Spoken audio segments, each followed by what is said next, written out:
High বন্ধুরা, সবাই ভালো আছো? আমি খুব ভালো আছি। ডিউটি থেকে এসে বাড়িতে রেডি হয়ে গাড়ি নিয়ে বেরিয়ে পড়লাম কেক আনার উদ্দেশ্যে। কারণ দিদির মেয়ের ছিল বার্থডে, তো কেক আনতে যাচ্ছিলাম। কেকের দোকানেও এসে পৌঁছে গেলাম। কেক দেখে নিচ্ছি কোনটা পছন্দ হয়, যেটা পছন্দ হবে সেটা নিয়ে নেবো।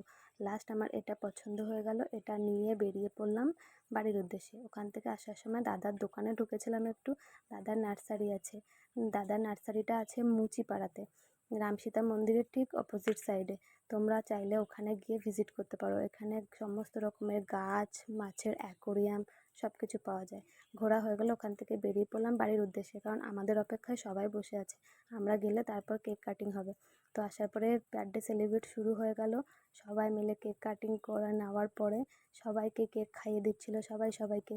তারপর সবাই মিলে একটু হাসি ঠাট্টা মজা করে নিলাম। তারপর চলে এলাম গ্রুপ ফটো তুলতে। সবাই মিলে একসঙ্গে গ্রুপ ফটো তুলে নিলাম, যার যেরকমভাবে ফটো তোলার ইচ্ছা ফটো তুলে নিল। তারপর আমরা সবাই মিলে খাওয়া দাওয়া করলাম। আজকের মতো এইটুকুই।